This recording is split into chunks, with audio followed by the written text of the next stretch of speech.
तो मत करे स्क्रॉल इंस्टाग्राम की रील, अब आ गया चैनल मैथ्स का फील। तो आज हम लोग जो टॉपिक लिए, आज टॉपिक जो लिया है वो है nature of roots of quadratic polynomials.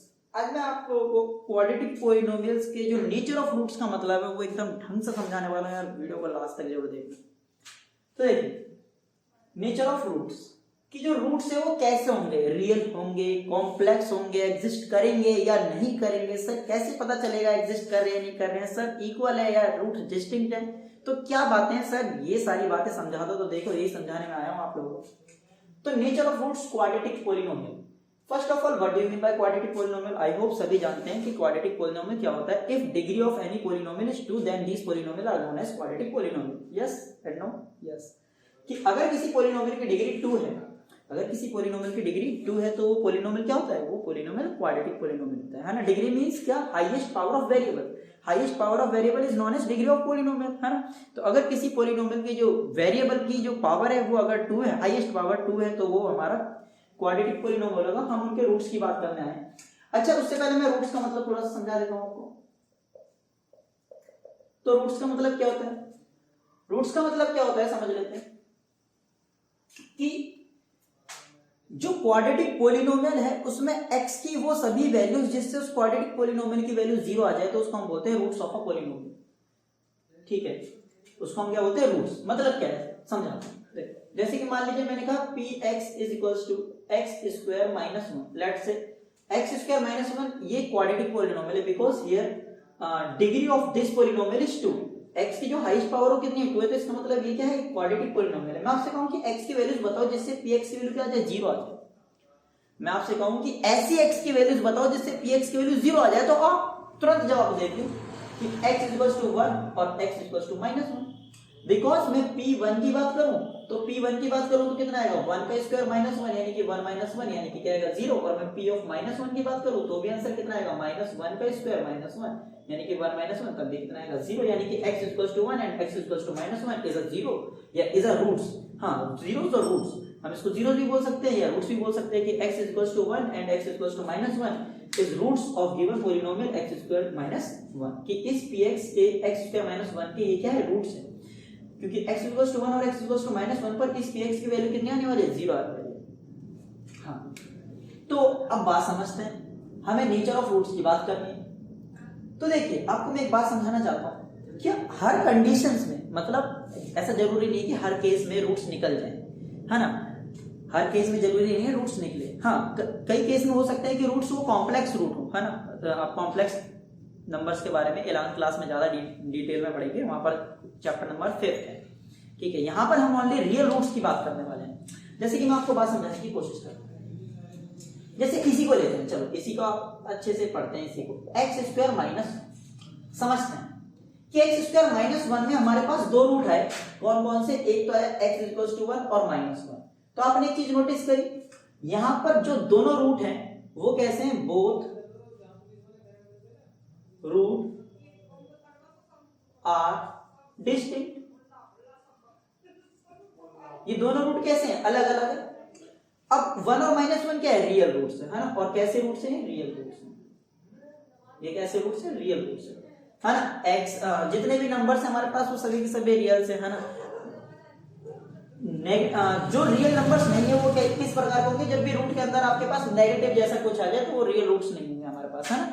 उसका भी मैं कभी एक एग्जांपल लूंगा, है ना। आप इतना टेंशन ना लें कि सर ये रियल रूट्स नहीं होते हैं, समझाएंगे, देखते हैं। वैसे इसके बारे में जो आप ज्यादा डिटेल में पढ़ेंगे वो क्लास 11 में पढ़ेंगे। तो px equals to x square minus 1। तो देखिए बात समझने की कोशिश करते हैं। आपको पता है कि general form of quadratic equation या general form of quadratic polynomial वो कितनी होती है? वो होती है हमारे पास ax square plus bx plus c equals to, polynomial की बात कर रहे हैं तो ax square plus bx plus c। ठीक है, ये जनरल फॉर्म होती है। तो आपको पता है coefficient of x square a होता है, x कोएफिशिएंट b होता है, कांस्टेंट टर्म c होती है। तो अगर मैं इसको और इसको कंपेयर करूं तो x स्क्वायर कोएफिशिएंट a है, तो यहां पर x स्क्वायर कोएफिशिएंट कुछ भी नहीं, तो इसका मतलब a की वैल्यू कितनी है? 1 है।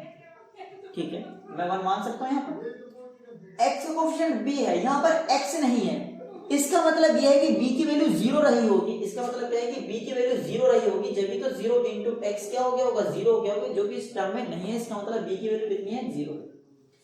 कांस्टेंट टर्म क्या है, सी है। कांस्टेंट टर्म यहाँ पर प्लस सी लिखा हुआ है, इसका मतलब यहाँ पर जो सी की वैल्यू है कितनी है, -1। तो यहाँ पर ना आपको डिस्क्रिमिनेंट कैलकुलेट करना होता है। डिस्क्रिमिनेंट हम क्या बोलते हैं, डिस्क्रिमिनेंट को हम डिनोट करते हैं डी से, और इसका फॉर्मूला होता है b² - 4ac। हम ये कैलकुलेट करेंगे यहाँ पर b² - 4ac की वैल्यू निकालेंगे इस क्वाड्रेटिक पॉलिनोमियल के अगेंस्ट। तो देखिए हमारे पास वैल्यू कितनी है कि b की वैल्यू डालिए, b की वैल्यू है 0, तो 0 का स्क्वायर -4, a की वैल्यू कितनी है वो है 1, और c की वैल्यू कितनी है -1। तो हमारे पास कितना आएगा यहाँ पर देखिए 0, ये आएगा हमारे पास +4 = 4, यानी कि d की वैल्यू कितनी आ जाएगी हमारे पास 4 आ जाएगी। तो आपने एक बात नोटिस करी, यहाँ पर d की वैल्यू आ रही है 4, यानी कि d की वैल्यू आ रही है पॉजिटिव। इसका मतलब मैं आपको एक बात समझाना चाहता हूं कि अगर d की वैल्यू पॉजिटिव आ जाती है, d की वैल्यू कैसे आ जाती है, पॉजिटिव आ जाती है, पॉजिटिव है ना, d की वैल्यू कैसे आ जाती है, पॉजिटिव। या कि मैं बोल दूं कि d की वैल्यू 0 से बड़ी आ जाती है, 0 से बड़ी बोल रहा हूं मैं, 0 नहीं बोल रहा हूं मैं, कह रहा हूं d की वैल्यू अगर 0 से बड़ी आ जाती है, तो उस केस में हमारे पास जो रूट्स होते हैं वो कैसे होते हैं, बोथ रूट्स आर डिस्टिंक्ट, वो दोनों रूट्स अलग अलग होंगे और रियल रूट्स हो सकते हैं। यहां पर मैं बोल दे रहा हूं if d is greater than 0 या d is positive, then roots exist करेंगे। और कैसे रूट्स एग्जिस्ट करेंगे, रियल रूट्स एग्जिस्ट। कैसे रूट्स एग्जिस्ट करेंगे, रियल रूट्स एग्जिस्ट करेंगे। और and both roots are distinct, और दोनों के दोनों रूट अलग अलग होंगे। तो इस तरीके के रूट्स एग्जिस्ट करेंगे अगर d की वैल्यू 0 है, सॉरी d की वैल्यू अगर पॉजिटिव है या 0 से बड़ी है, तो उस केस में दोनों के दोनों रूट्स कैसे होंगे, हमारे दोनों के दोनों रूट्स अलग अलग होंगे। ठीक है, दोनों रूट्स अलग अलग होंगे और रियल रूट्स होंगे। ठीक है, तो यार वीडियो को पॉज करो, यहां तक नोट करो। तो देखिए अब मैं एक और क्वाड्रेटिक पॉलिनोमियल लेता हूं और उसके बारे में आपको समझाने की कोशिश करता हूं। मैंने एक और क्वाड्रेटिक पॉलिनोमियल लिया, मैंने इस और क्वाड्रेटिक पॉलिनोमियल लिया x² माइनस का 10x प्लस का 25। मैंने क्वाड्रेटिक पॉलिनोमियल लिया, आप देख सकते हैं यहाँ पर भी x की जो हाईएस्ट पावर है वो यहाँ पर 2 है, यहाँ पर 1 है, तो हाईएस्ट पावर कितनी 2। इसका मतलब क्या है कि डिग्रीज पॉलिनोमियल की कितनी होगी 2। इसका मतलब ये क्वाड्रेटिक पॉलिनोमियल है, और क्वाड्रेटिक पॉलिनोमियल को हम px करके डिनोट करते हैं, पॉलिनोमियल ऑफ x। अगर यहाँ पर y होता तो मैं py लिखता, यहाँ पर t होता तो यहाँ पर मैं p ऑफ t लिखता, यानी कि पॉलिनोमियल इन t, पॉलिनोमियल इन x, पॉलिनोमियल इन y वगैरह वगैरह वगैरह। तो देखिए, तो ये क्वाड्रेटिक पॉलिनोमियल बिकॉज यहाँ पर डिग्री 2 है, और हम यहाँ पर भी इसके रूट्स की बात करने वाले हैं कि इसके रूट्स कैसे होंगे, हम उनका बिहेवियर चेक करने वाले हैं। ठीक, तो देखिए, तो px, आई होप आप सभी को मिडिल टर्म स्प्लिट आती होगी, तो मिडिल टर्म स्प्लिट अगर हम करेंगे यहाँ पर तो x² minus 5x minus 5x plus 25 है ना, माइनस 10x को हम ऐसे तोड़ सकते हैं, नहीं तोड़ सकते, -5x माइनस 5x। इधर आएगा हमारे पास px, x कॉमन आ जाएगा, हमारे पास आएगा x माइनस 5 कॉमन आ जाएगा, इधर आएगा x माइनस 5, तो हमारे पास कितना आ जाएगा, हमारे पास आएगा px equals to x minus 5 common आ जाएगा, और इधर भी कितना आएगा x माइनस 5 है ना। हम क्या फाइंड कर रहे हैं, इसके रूट्स फाइंड कर रहे हैं, हम रूट्स निकालना चाहते हैं।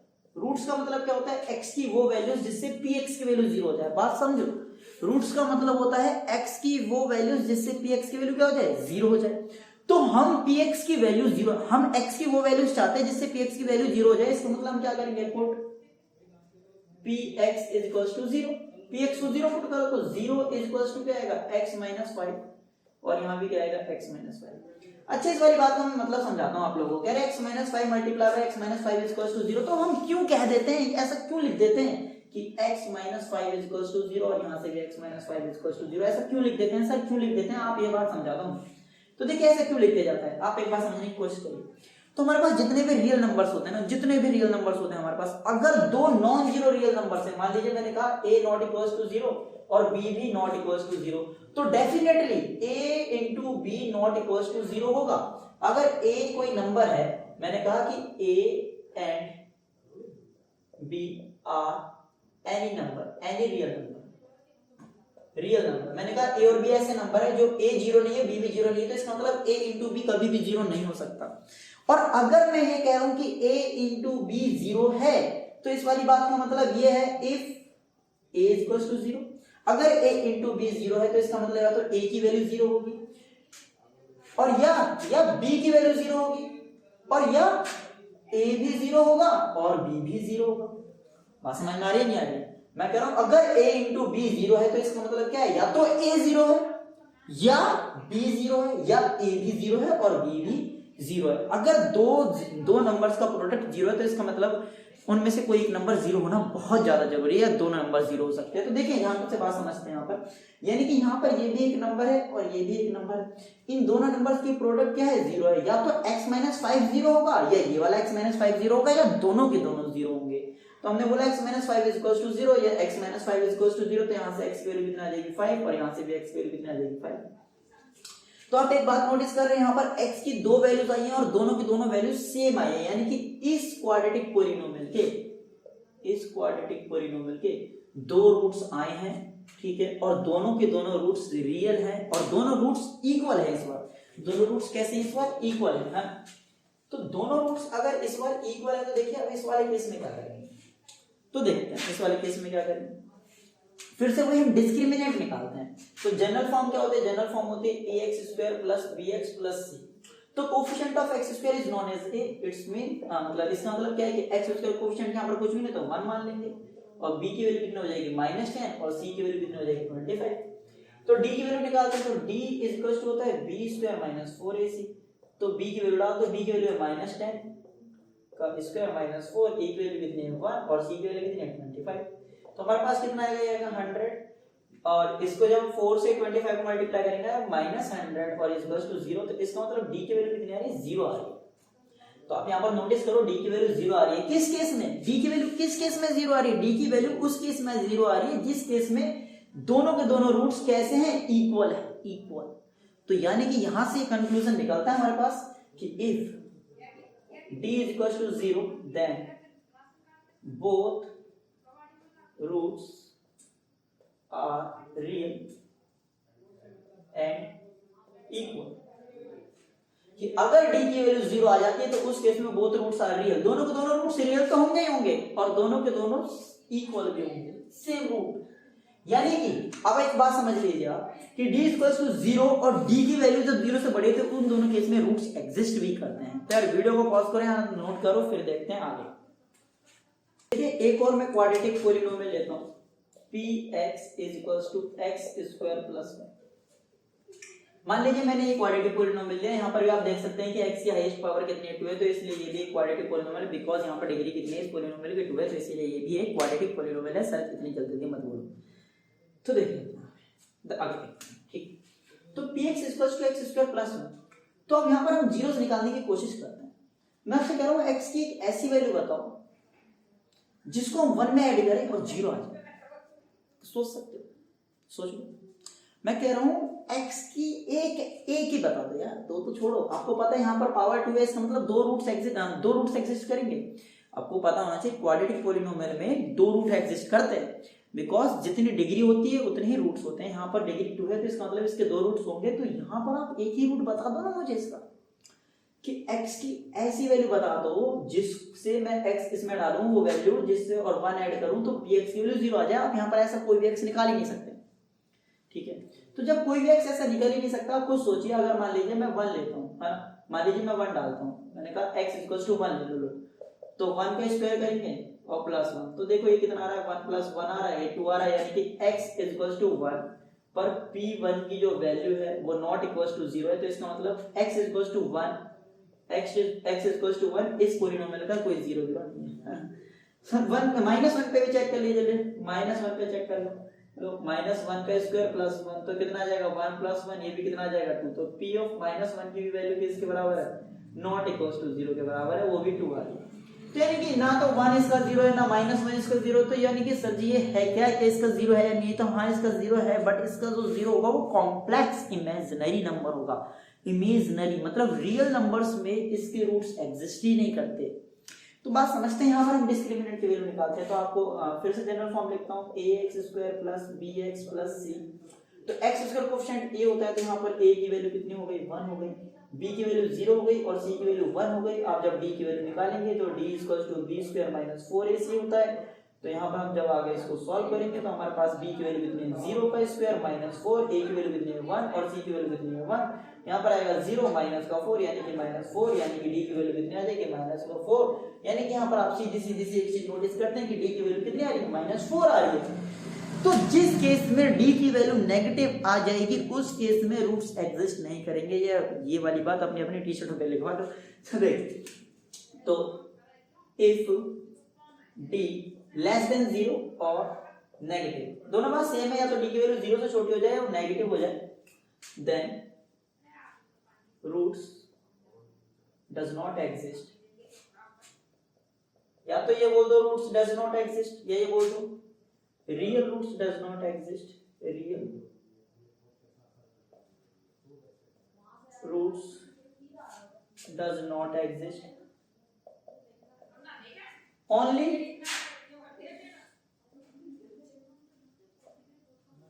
imaginary roots exist, only imaginary roots exist करेंगे। तो यार आई होप आप लोग समझ में आ गया होगा। इन सबको नोट कर लो। एक कंक्लूजन लिख देता हूं मैं आपको, ठीक है, वीडियो पॉज करके नोट कर लो। तो पूरा कंक्लूजन मैं क्या निकाल सकता हूं, मैं निकाल सकता हूं कि d इज इक्वल टू होता है हमारा b स्क्वायर माइनस 4ac, जहां पर d होता है हमारा डिस्क्रिमिनेंट। तो if d is equal to 0, ये चलो पहले 0 से बड़े की बात कर लेते हैं, d की वैल्यू 0 से बड़ी है, then real and unequal roots exist. अगर d की वैल्यू 0 से बड़ी है तो then real and unequal roots exist. जो रूट्स होंगे वो कैसे होंगे, वो रियल होंगे और अनइक्वल भी होंगे। If d is equals to 0 then real and equal roots exist. जब d की वैल्यू 0 हो जाएगी तो उस समय भी रियल रूट्स होंगे और वो कैसे होंगे, इक्वल होंगे, इक्वल या सेम रूट्स होंगे, ठीक है। If d less than 0 then real roots does not exist. क्या अगर d की वैल्यू 0 से छोटी हो जाएगी तो उस केस में रूट्स डज नॉट एग्जिस्ट, मतलब रियल रूट्स एग्जिस्ट नहीं करेंगे।